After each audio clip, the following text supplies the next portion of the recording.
Hello, everyone, and welcome back to another episode of the Subscriptions Scaled podcast. My name is Jake Jorgovan, and I am filling in for Nick today as we are doing a bit of a different series with the podcast where we're actually going to be interviewing and talking to some of the talented and wonderful team members at Rebar Technology, which is the company who produces this podcast. And we're actually going to be kind of sharing some of their expertise and everything around subscriptions. So really excited for this new series today. And today I have Christy Beesley and Nick Streams from Rebar on the episode with me today. And so guys, Christy, can you guys start with quickly introducing yourself? Yeah, sure. So my name is Christy Beesley. I am VP of Merchant Engagement and Solution Options. I've been with Rebar for 5 or 6 years now. Rebar got its start as part of the consulting under WCAPRA. So we always work with clients to help them get where they need to be as far as whatever they need help with. And then we also started Rebar, which is our development arm. So we do a lot of custom development, software integrations, making systems interface with each other, kind of whatever the client needs. Yeah, and my name is Nick Streams. I'm Vice President of Solutions Engineering here at Rebar Technology Group. My role primarily is on the delivery side, the development side. As Christy mentioned there, we do all sorts of custom development projects as well as some in-house product development, both on the Rebar and WCAPRA side of things. And all that is under my purview. So, perfect.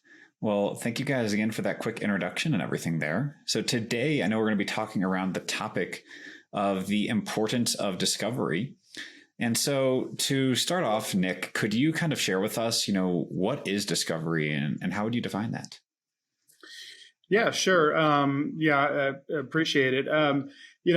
We're sitting here and I think everyone probably listening knows what the term discovery in and of itself means. Obviously, here we're talking about it in the context of software development.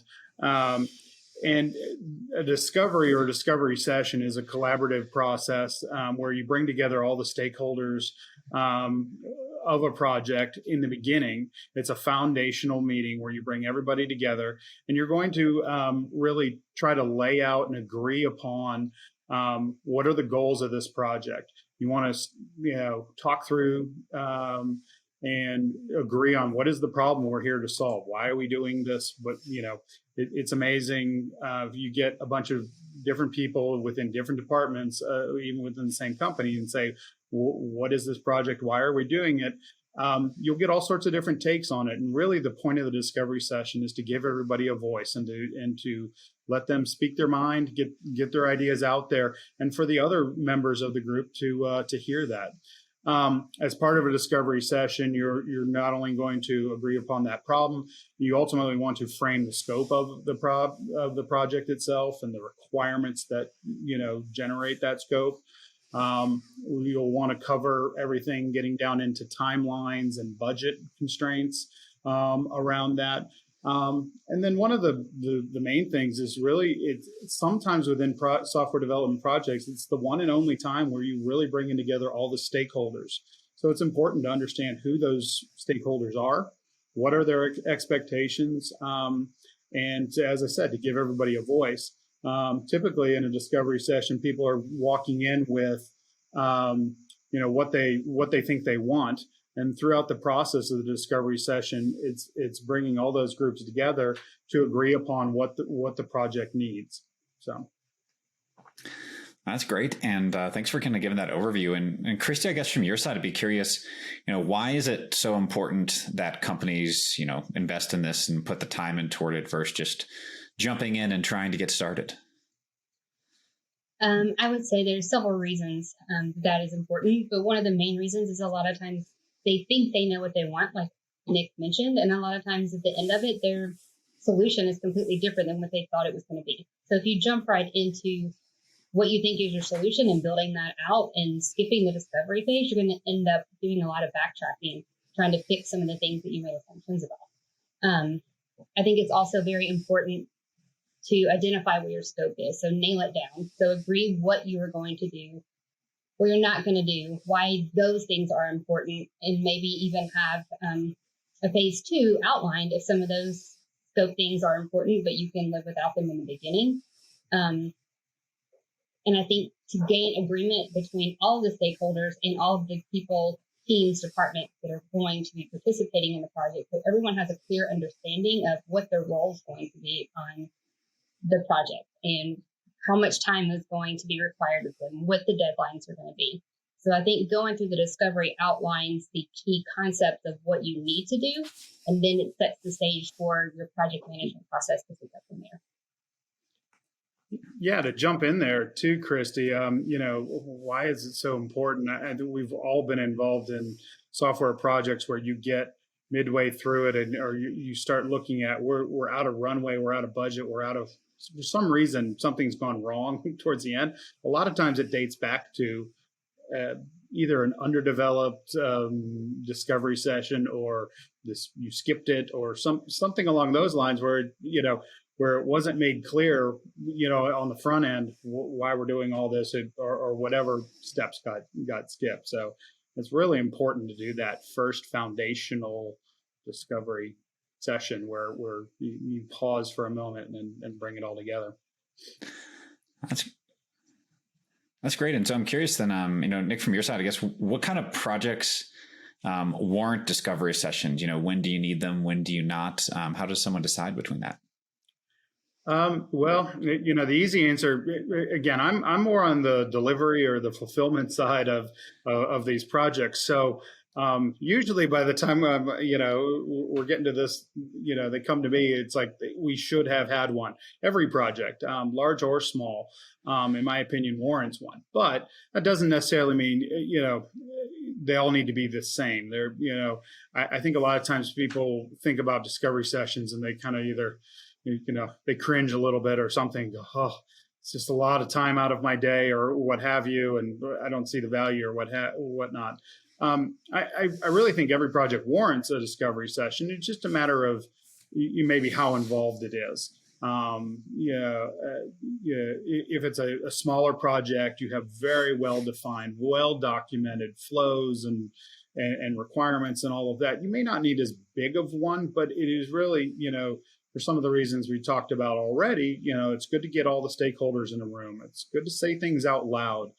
Sometimes you don't read that email that came across their inbox, but if you say it out loud in a meeting, people will start to speak their mind and what have you. So for me, you should always have one. But the larger the project is, the more important it is to absolutely unpack everything, to get everybody in a virtual room, virtual these days. In the olden days, we lock ourselves in a conference room or whatever, but to get everybody together and just take a break from, everything else that's going on and agree upon those things that we've, already touched on. It is, as you get into larger, more complex integrations where you're talking about involving a lot of other either departments within your own company or third-party vendors or what have you, getting everybody together on the front end to agree upon those goals is super important. So. Yeah, and I think one thing that rings true for me, to piggyback off of what you were saying, is I'm a planner at heart.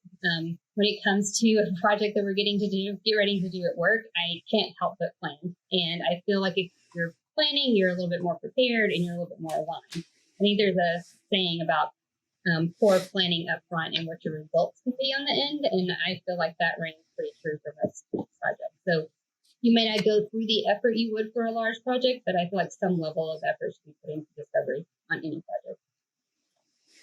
Yeah. Nice. That's great. And so, Christy, I'm curious from your side, how do you recommend to go about conducting a discovery session, or what does that actually look like? So I would typically say we go through like a pre-evaluation phase. So when we have a client that may come to us and ask us to help them with whatever their project may be, we kind of look at how far along are they? Have they really done a clear assessment on what their objectives are going to be? Have they outlined processes? What other things, maybe gaps that they haven't thought about, and just kind of get an idea of how prepared they are. which will actually kind of help us know how our approach is going to be. So after the evaluation, we kind of come up with an approach. So during the approach, we try to outline who we need to talk to, who needs to be interviewed, what problems are they having. Try not to go into a solution during this phase because you really don't want to hit on the solution during the discovery phase. You really want to get out of them what they need, what they want, and then document that so that we can have a clear understanding across the board. And then it will also give you an idea of how involved everyone is going to need to be. So this department may be heavily involved, another department may be very light touch on the project, but it kind of helps you get to a better place of understanding what it's going to take. And then from there, I guess you go into the part of really defining your scope. So a lot of times we talk about, you may have a phase 1, you may have a phase 2, getting down to an MVP and sticking to that.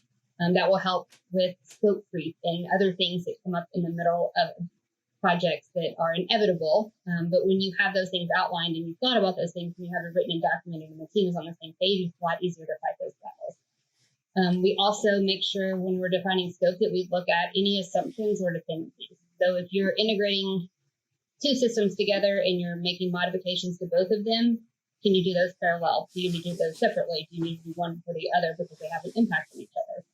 And we also identify what is going to be out of scope. So there are a lot of things that people will bring in and initially come to us and say, this needs to be included. When you get to the end of the discovery phase, you kind of realize it doesn't have to be included. You may have another option for that, or it may go into phase 2. So just clearly identifying what the scope's going to be, assumptions, dependencies, and what's out of scope. And then from there, you just kind of go into agreement. So making sure that all the stakeholders look at what we've outlined and agree to it and make any modifications before you really hand it over. Yeah. And there's I'll throw in there's all sorts of ways to go about the discovery itself. In sort of previous lives before, or previous jobs before I've been here, you'll see all sorts of folks, bring their own art to discovery because they tend to be as the projects are larger. Can be a longer process to get through all of that. Just taking introductions of a large group takes a long time. Things like that. But by the time you get down to it, you want to keep in mind as you're running discovery sessions, to break it up, to keep it fun, to do some engaging type of exercises and things like that. And that's where the creativity comes in too. It is the discovery session really is, as Christy was alluding to, is sort of that foundational starting point. And then there's often follow-on discovery further sessions on more detailed requirements or what have you. You don't necessarily, on the front end of this, but you don't want to be solutioning or getting down into the absolute weeds of everything, but you need to agree upon that, on the front end. So there's all sorts of different ways to facilitate getting that group to talk, because again, it's meant to be an engaging thing where all the stakeholders speak their minds, talk about their concerns, their expectations, things like that. So how you go about that without everybody just, talking at once is an art. And I'll say Christy's, for Rebar Technology, she does a lot more of this on the front end, but it is a lot about reading the room and, and how you do it for specific clients or specific groups. Yeah, and one thing that I would like to point out is I think when you get into the project management delivery side of things, I think a lot of companies get hung on, we're an agile shop, or we're a waterfall shop. And I feel like a lot of times when you say that you're following a Scrum methodology or an agile methodology, you still need to have some sort of discovery up front so that your project objectives are outlined. And I feel like there's a lot of companies, especially ones that are transitioning from like a traditional waterfall to an agile type methodology, that they kind of skip the discovery phase. And I feel like that's still important, regardless of what project delivery methodology you're going to follow. Yeah, the delivery methodology is more about how you're going about it. But, what are we doing, on the front end? That's really what you get out of discovery. And a lot of again, you may have the CFO in the discovery meeting and he doesn't care about your methodology. He just cares about, his lens or her lens or what have you. So it's really a space for people to speak up, and to get things out on the table. Christy touched on some of the stuff earlier where you talk about documenting assumptions, or really what you're not, as I think about it, this is what we're not doing. It's amazing the power in that, and writing that down in the beginning, and saying it out loud in the beginning of it, because otherwise that's where, somebody who may not be involved in the day-to-day chimes back in at the end and says, I thought it was going to have, 3 arms, and you only made it with 2. And it's like, well, we wrote it down over here, just that type of thing. There's power in what you are doing, what you are not doing, as well as what you are doing. So. That's great. And so with all of this, what can someone expect as the outcomes of going through the discovery process?